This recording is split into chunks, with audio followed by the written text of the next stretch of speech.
വൃശ്ചികക്കൂറിൽ വരുന്ന നക്ഷത്രങ്ങൾ വിശാഖത്തിൻ്റെ അവസാനത്തെ കാൽഭാഗം, അനിഴം, കേട്ട നക്ഷത്രങ്ങളാണ്. ഇവരെ സംബന്ധിച്ചിടത്തോളവും കുറേ കാലമായി കണ്ടകശനിയുണ്ട്. അതുപോലെ തന്നെ അതായത് കഴിഞ്ഞ വർഷം ജനുവരി മുതൽ കണ്ടകശനിയുണ്ട്. വ്യാഴം അനിഷ്ടസ്ഥാനത്താണ്. ഏപ്രിൽ മാസത്തിൽ മാത്രമേ വ്യാഴം 7 പോകത്തുള്ളൂ.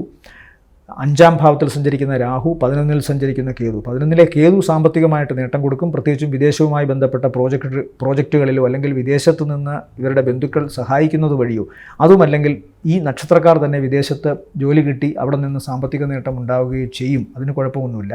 പക്ഷേ കൺവെൻഷനലായ ചിന്തകളിൽ നിന്ന് മാറി ബുദ്ധിയിൽ ഒരല്പം കൃത്രിമത്വമോ ബുദ്ധിയിൽ അല്പം ക്രിയേറ്റിവിറ്റിയോ വേറെ തരത്തിലുള്ള ചില മാറി ചിന്തിക്കുന്ന അവസ്ഥകളോ ഒക്കെ വരികയാണെങ്കിൽ തീർച്ചയായിട്ടും അത് സാമ്പത്തിക ഗുണത്തിന് വഴിയാകുമെന്ന് കാണുന്നു.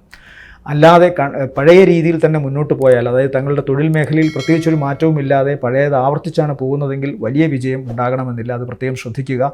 രാഹുവിൻ്റെ സാന്നിധ്യം എപ്പോഴും മാറി ചിന്തിക്കലാണ്. ബുദ്ധിയുടെ തീക്ഷ്ണതയുണ്ട്, പക്ഷേ മാറി ചിന്തിക്കലാണ്. ചിലപ്പോൾ പരാജയമെന്ന് നമുക്ക് തോന്നുമെങ്കിലും അത് വിജയമായി മാറുന്നൊരവസ്ഥ കാണുന്നുണ്ട്. പിന്നെ 5-ാം ഭാവത്തിൽ സഞ്ചരിക്കുമ്പോൾ രാഹു സഞ്ചരിക്കുമ്പോൾ കുട്ടികൾക്ക് അലർജി, അസുഖമോ വിഷജന്യമായ അവസ്ഥകളോ വരാനുള്ള സാധ്യതയുണ്ട്. അവരുടെ ഭക്ഷണം കൊടുക്കുന്ന രീതിയിലും അല്ലെങ്കിൽ അത്തരം അന്തരീക്ഷവുമൊക്കെ വളരെ ശ്രദ്ധിക്കുക. ഏറ്റവും പരിശുദ്ധമായ അവസ്ഥയിൽ, ഏറ്റവും ഹൈജീനിക്കായിട്ടുള്ള ഒരു കണ്ടീഷനിൽ മാത്രമേ അവർക്ക് ആഹാരവും ദ്രാവക രൂപത്തിലായാലും ഖരരൂപത്തിലായാലുമുള്ള ആഹാരങ്ങൾ കൊടുക്കാവൂ. സ്വയം പോയി ഏതെങ്കിലും തരത്തിലുള്ള ലഹരിക്കോ മറ്റ് മോശപ്പെട്ട അവസ്ഥകളിലൊക്കെ ഭക്ഷണം കഴിക്കുകയാണെങ്കിൽ വസ്തു കലരാൻ ഇടയുണ്ട് ഇവരിലൊക്കെ, അല്ലെങ്കിൽ അലർജി അസുഖം വരാനുള്ള സാധ്യതയുണ്ട്. അത് പ്രത്യേകം ശ്രദ്ധിച്ചുകൊള്ളുക.